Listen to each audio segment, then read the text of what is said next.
For some, Thanksgiving is the only time of year entire families can get together and enjoy one another's company. It can also be a time when loved ones catch up and check in on each other. Catherine Jacobs practices elder law at Warner Norcross and Judd Law Firm. She joins us now with some advice for the upcoming holidays when it comes with checking in with our senior relatives. Thanks for joining us, Catherine. Thanks for having me. So what are some of the signs of physical and mental health decline that we should be on the lookout for when it comes to checking in with our loved ones?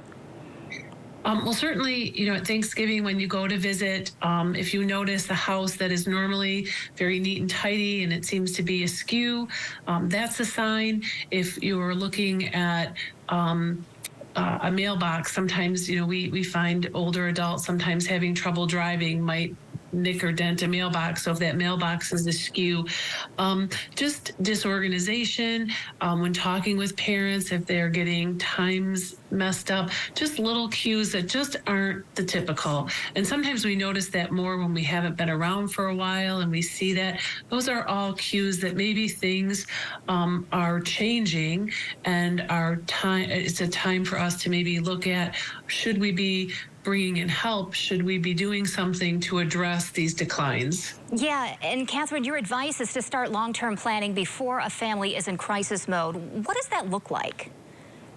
Well, certainly as we're entering into what I call the third act, as we're hitting that 60 plus, it's a good time to just start talking about, what does it look like if it's challenging for us to live at our home? What does home look like? Could home be a different home? Could we make the home that we live in a more user-friendly place? That's our physical space planning, but do we have estate planning documents in place, not just about when we're gone, but to allow someone to step in and help us or walk alongside us and help us? Do we have someone who has the authority to act for us? So getting those documents in place and knowing what assets we own and how we own them so that they are set up strategically to take advantage of any opportunity that we need in order to help pay for care. So just having sort of a big holistic conversation of what things look like as we begin to age, and we might need help, care, or we might need different housing. Yeah, so that's some good advice or some legal advice. There are some other places that you can turn before our loved ones need to move out of their home. There are some services available. Can you tell us about some of them? Oh, yes. And I'm glad you asked that question, because I tell people living in Kent County and even some of our neighboring counties, we are very fortunate to have the Kent County Senior Millage, and that Senior Millage provides us with lots of resources. I suggest people start with calling the Area Agency on Aging of Western Michigan. They have a great intake program that then helps you to find programs and services that might help you. We also have Senior Neighbors of Grand Rapids. They also provide great direction to programs. They have 5 senior centers here in Michigan, which is great for socialization. So we have a lot of services, and that is part of that conversation that we were talking about at the beginning, as we're talking about, what can we do?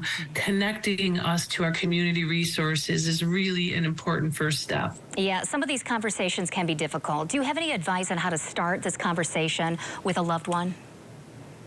You're right. It is a hard topic, but it is an important topic. And sometimes it's not so much that neither one wants to talk, kids versus parents, but it's that everyone's afraid to talk when both really want to talk. And so just simply saying, wouldn't it be great if we had a conversation to make sure that as you're aging, that we are honoring how you see your best life going forward? What are the things that would make you happy, make you feel the best? Because we want to make sure that we can accomplish that as best as we can for you. And parents, sometimes children get concerned about it because they don't want to address the word age, or they don't want parents to think that they're concerned about money. And so just saying, we understand you might have some concerns, but mom and I, or dad and I, have talked about these things, and we'd like to share our thoughts about the next years coming up. Catherine Jacobs from Warner Norcross Judd, thank you so much for joining us for this important conversation. Well, thank you for the opportunity, and happy Thanksgiving to everybody.